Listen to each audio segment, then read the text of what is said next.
भाई भाटी वाला साहब, हमारा देश जो है अमृत महोत्सव मना रहा है और आज़ादी को 75 साल हो गए, लेकिन आज भी हमारे देश में कुछ राज्यों में, क्षेत्रों में बाढ़ की स्थिति आ जाती है, तो वहीं कुछ जगहों पे जो सूखे की गंभीर समस्या पैदा होती है। इस समस्या का समाधान कैसे हो, इसके बारे में प्रकाश डालें। जी सिराज शाहिद साहब, आपका सवाल बहुत ही बेहतर है और उनसे संबंधित सवाल ये है कि जिस इलाकों में बाढ़ आ जाती है वहाँ छोटे छोटे बच्चे, औरतें, बूढ़े बूढ़ियाँ ये सब शिकार हो जाती हैं और उन्होंने जो बड़ी मेहनत से अपने छोटे छोटे घोंसले, मकान, घर, झोपड़े बनाए होते हैं वो बह जाते हैं, उनकी ज़िंदगियाँ तबाह हो जाती हैं। हमने तो देखा है कि डॉक्यूमेंट भी बह जाते हैं। फैक्ट फाइंडिंग जब हम किए हैं आसाम में, तो उसमें हमें जो मिला है वो बाढ़ के शिकार लोग ज़्यादा पाए गए हैं। अब रही बात ये कि आपने कहा, तो हमने ये देखा है कि 75 सालों में जो भी पार्टी सरकार में आई है, जो भी लीडर सरकार में आए हैं, मैंने इस मसले के ऊपर किसी की इच्छा शक्ति नहीं देखी है। इसको इलाज करते हुए हमने नहीं देखा, समझे साहब। तो इसका जो इलाज है, मैं आपके व्यूअर को, आपके ज़रिए सरकार को, देश की जनता को और अपने लीडरान को बताना चाहूँगा कि ये बहुत बड़ी इस देश की समस्या है।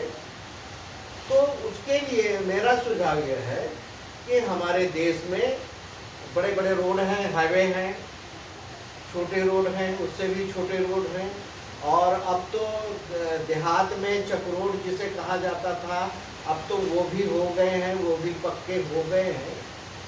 ठीक उसी तरह जिस तरह रोड का जाल हमारे देश में फैला हुआ है, ठीक उसी तरह नहरों के जाल की ज़रूरत है। अगर नहरों का जाल भी उसी तरह बना दिया जाए तो इसके नतीजे बहुत बेहतर आएंगे। और आपको अगर ज़मीन की समस्या नज़र आती है कि भाई रोड के किनारे बहुत सारा रकबा रोड का होता है, आपको नए रोड के लिए नहर के लिए नई ज़मीन खरीदने की ज़रूरत भी नहीं पड़ेगी, कि कोई मुआवजा देने की ज़रूरत नहीं पड़ेगी, बल्कि उसी रोड के किनारे जो बची हुई जगहें हैं उसमें आप नहर बना दें और उनका कनेक्शन जैसे रोड का किया है, ठीक उसी तरह नहरों का कनेक्शन कर दिया जाए कि जैसे आप यहाँ मीरा भाईंदर से निकले तो आपको जाना कहाँ है, पूना जाना है तो आगे जाके चौराहे पर इस तरफ दाएं मुड़ जाना होगा। अगर नासिक जाना है तो फिर बाएं तरफ मुड़ जाइए, नासिक आ जाएगा। अगर आपको अहमदनगर जाना है तो सीधा आपको रोड अहमदनगर पहुंचा देगा। तो जिस तरह रोड का कनेक्शन है उसी तरह नहरों का कनेक्शन जोड़ दिया जाए, देश भर में जाल फैला दिया जाए, तो इस मसले का हल हो जाएगा। जो लोग डूब कर मर जाते हैं उनका इलाज हो जाएगा, और जो सूखे पड़ जाते हैं, सूखे की वजह से प्यासे मर जाते हैं, उसका इलाज हो जाएगा। और इन्हीं जालों के दरमियान बहुत सारे इलाके ऐसे हैं किसानों के जहां पर सिंचाई के लिए पानी नहीं मिल पाता है।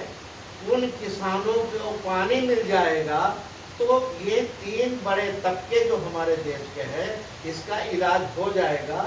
लेकिन इस तरह का प्रपोजल हमारे सरकार को लाना चाहिए, और ख़ास करके जो अभी एक शख्सियत के बारे में फेमस है, 56 इंच का सीना है और ये है तो सब कुछ मुमकिन है।